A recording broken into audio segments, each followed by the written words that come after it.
Саламатсыздар ма? Өткенде түсірген видеода біз Пифагор теоремасы туралы а квадрат плюс b квадрат тең с квадрат катеттердің квадратының қосындысы гипотенузасының квадратына тең деп айтқанбыз. Бұл формулаға кез келген цифрды салып 2,85 2 метр 85 сантиметр болсын, 2 метр 65 сантиметр болсын, осы формулаға салып мына жерден 90 градус шығаруға болады. Енді шығарып көрейік. А-ның квадраты, мына катет, мынаны А деп белгілеп қояйық, мынаны В деп белгілейік, мынаны С деп белгілейік. А катет, В катет, С гипотенуза. А-ның квадраты, В-ның квадраты, С-ның квадраты. Енді мына 2 метр 85 сантиметр осы катетті бірін-біріне көбейтеміз. Бірін-біріне көбейту үшін 2 метр 85 сантиметрді сантиметрге ауыстырып аламыз.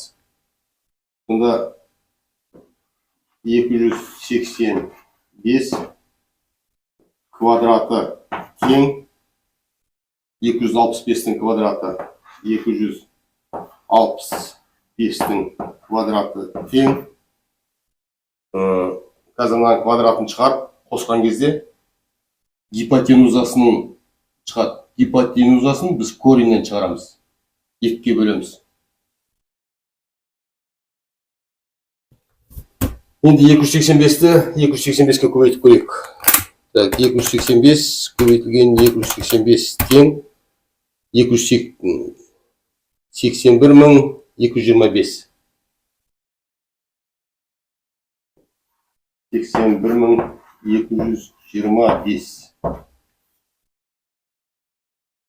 Екіншісін 265-ті 265-ке көбейтеміз.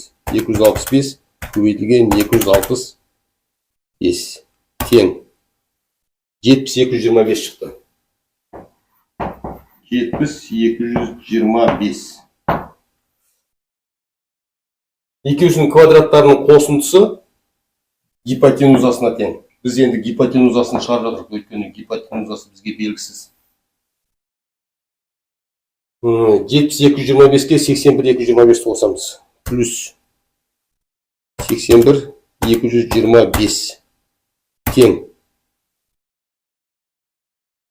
151-450 шықты. 151-450 деген цифр шықты. Мына жерге плюс қойып қояйық. 151-450. Бұны кореннен шығарамыз. Кореннен шығару дегеніміз 151-450-ді қай цифрға бөлген кезде сол бөлген цифрдің өзі шығады.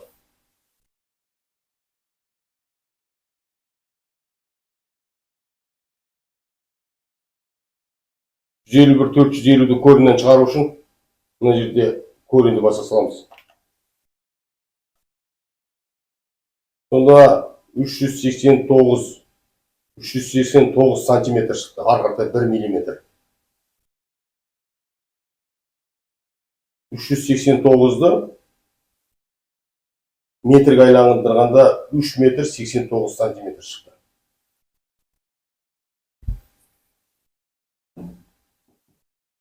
Сонда мына жер гипотенузасы 3 метр 89 сантиметр.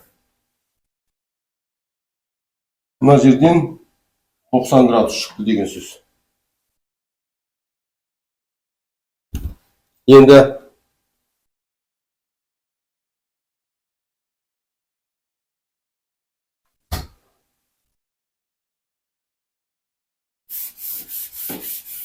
осы алдындағы сабақ бар.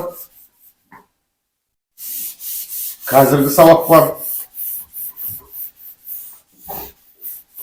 Соны примерно үй салғанда қалай пайдалану керек. Сол туралы комментарийға жазып кетіңіздер. Каналға тіркеліп қоңырауды басыңыздар. бірінші шыққан түсірілген видеоны көретін боласыздар. Комментарийға ұнаса ұнады, ұнамаса ұнамады деп жазып кетіңіздер.